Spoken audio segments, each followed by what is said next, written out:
Omidvar. Thank you, Speaker. And as I was saying, the time is late and we are cold, but let me turn your hearts and minds to a place far away from us, a beautiful place with beautiful people, but governed with unparalleled brutality and oppression for the last 43 years, Iran. But it is also a place of enormous courage, the courage of the people of Iran, particularly the women of Iran, who have taken to the streets to fight for their freedom. They have discarded and burnt their headscarves, they have cut back their hair, they have gathered in towns, villages, and cities across Iran. But let there be no mistake, their protest against the hijab is not simply about what they wear on their heads. It goes to the heart of their dissatisfaction, the despair, and the discrimination that they face. Every time they raise their voice, they put themselves and their families at risk. You know that 4 decades ago, I fled from that country, much as I loved it, because I could not see myself or my daughter living under that regime. Making the decision to leave anywhere, forever, is fraught with peril. It is fraught with fear.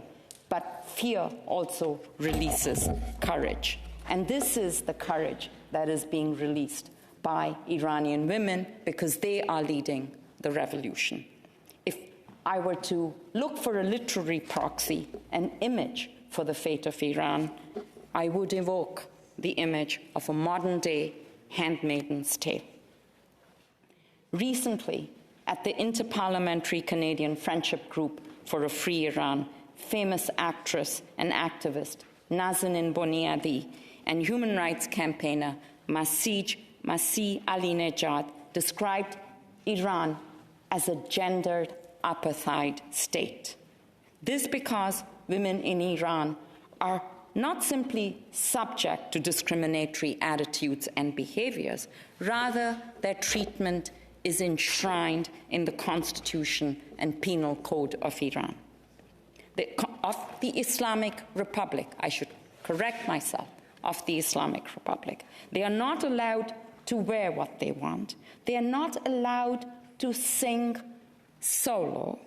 They are not allowed to enter a sports stadium. They are not allowed to practice certain occupations. They have limited property rights. And worse, they are forced to give up the rights to their children on divorce, are unable to travel without the permission of a father, a husband, a brother, or another man who have inordinate powers over them.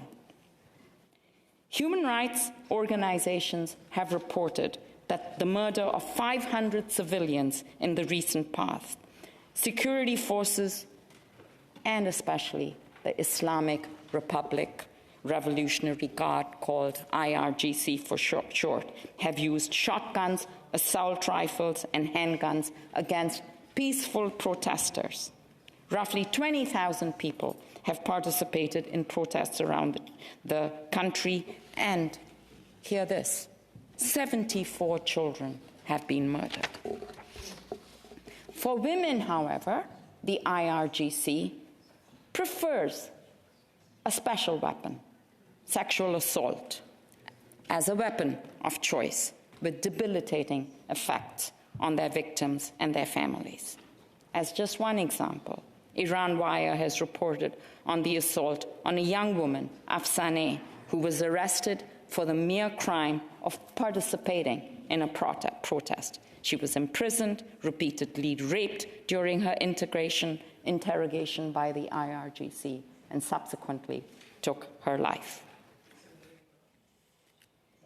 I have another story that I find it hard to even read it out. It's not in my nature to give words to the narrative of explicit violence against women.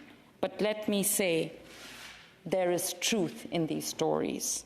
I'm not going to read out that story because I don't think I would be able to And the story that I had in mind about violent sexual assault is just one of many. It is the tip of an iceberg. Recently, Iran said that it would issue pardons for prisoners, but like everything, it comes with a catch. To be pardoned, prisoners must pledge that they regret their participation in protests, or they will not be freed.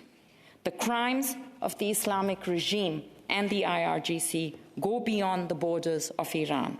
It is contributing to the brutal invasion of Ukraine by Russia. Iran has supplied kamikaze drones. They have been deployed more than 90 times against the civilian population.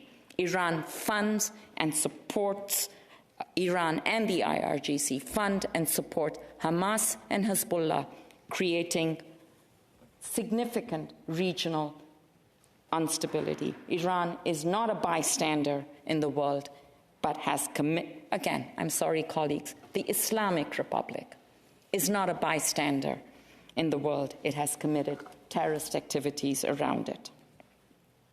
As pointed out by Marcus Kolga, the IRGC has been implicated in embassy bombings, attacks on Jewish people, atrocities against Syrians, and the mass murder of Iranian protesters. It is responsible for the downing of Ukraine International Airlines PS 752, killing all 176 crews and passengers, including 55 Canadian citizens.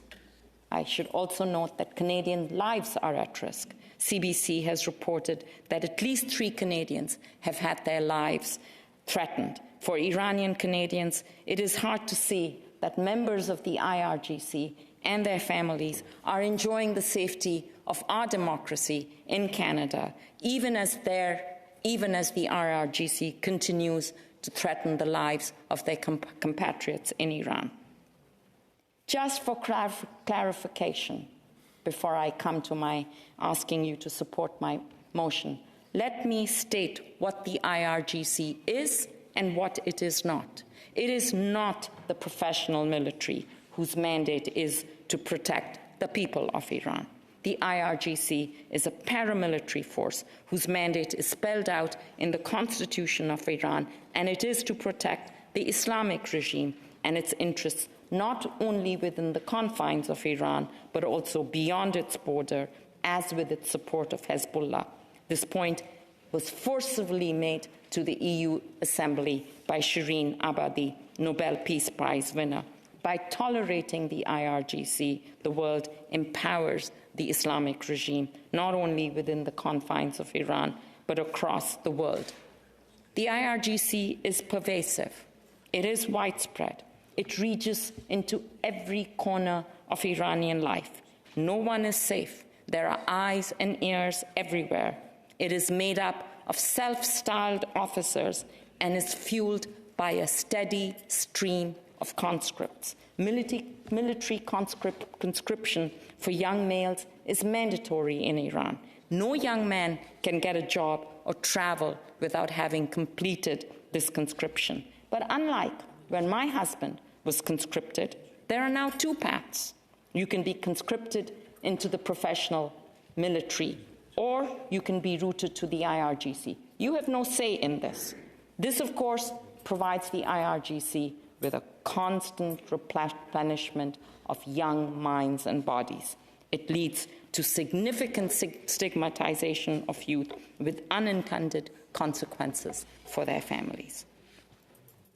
Does the IRGC fit the criteria for listing as a terrorist identity? According to the Criminal Code, the government may prescribe any entity if the recommendation of the Minister of Public Safety and Emergency Preparedness, the government is satisfied that there are reasonable grounds to believe that A, the entity has knowingly carried out, attempted to carry out, participated in, or facilitated a terrorist activity, or B, the entity has knowingly acted on behalf of, at the direction of, or in association with such an entity. Colleagues, I have outlined to you who the IRGC is and what it does on behalf of the Islamic regime.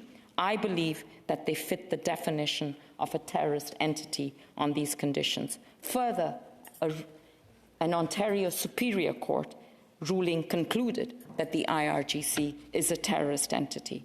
According to Irvin Kotler and Brandon Silver from the Raoul Wallenberg Center for Human Rights, there are no legal barriers to prescribing the IRGC as a terrorist organization. The government of Canada has already prescribed the Quds Force, which is one arm of the IRGC, as a terrorist decision.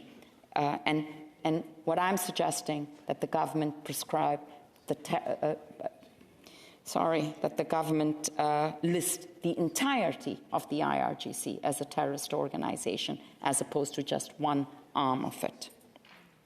Other countries are doing the following. On January 18th, the European Parliament overwhelmingly approved a resolution that calls on the EU to add the IRGC and its subsidiary forces to the EU terrorist list and to ban any economic and financial activity involving businesses and commercial activities related to the IRGC or its affiliates. In early January, members of in the UK House of Commons unanimously voted for a motion that urges the UK government to prescribe Iran's IRGC as a terrorist organization. We need to add our voice in this chamber. Colleagues, Ottawa has imposed travel bans on thousands of Iranians and has imposed sanctions on 127 individuals and 189 entities. But we need to do more. Those who are sanctioned are subject to transactions. There is a ban on transactions. There is a ban on their travel. But we need to also move forward and seize their assets and repurpose them to their victims. There are reports that there is lots of Iranian money in Canada, and that Canada may well be awash with IRGC-tainted money. I know that designating the IRGC comes with some issues, and I will speak just briefly to the government's hesitation in doing so.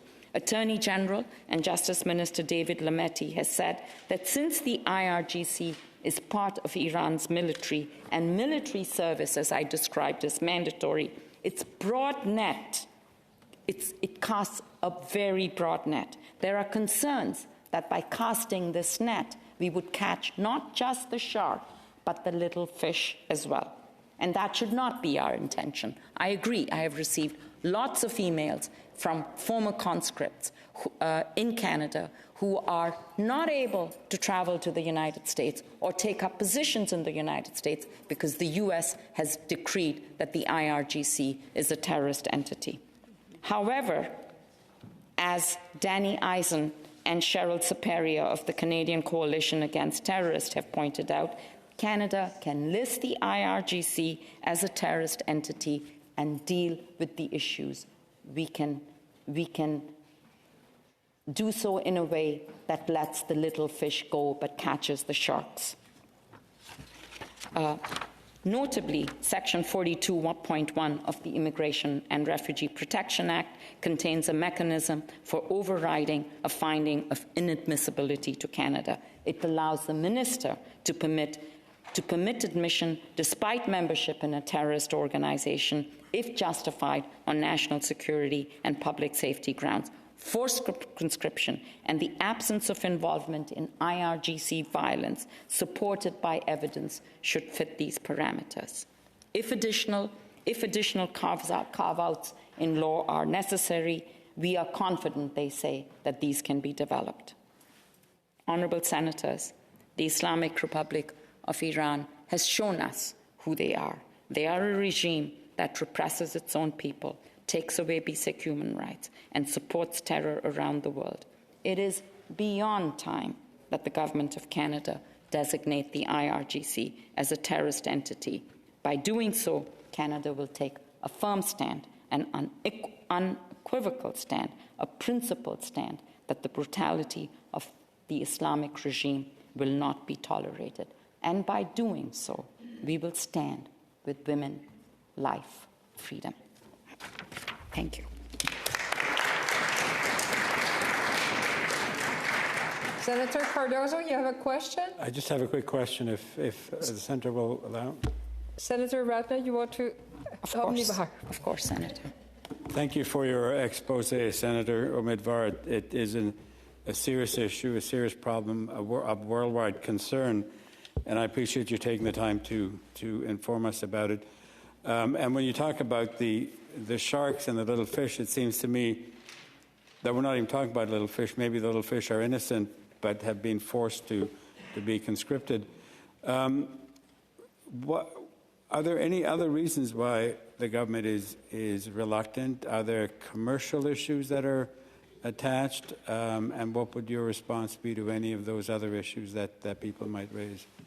Senator Omidvar. Thank you very much for that question.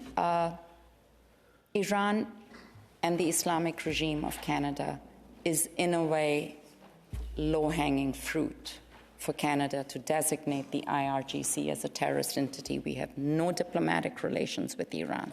We have very few commercial relationships with Iran. We have a large Iranian diaspora community, and they have links with Iran.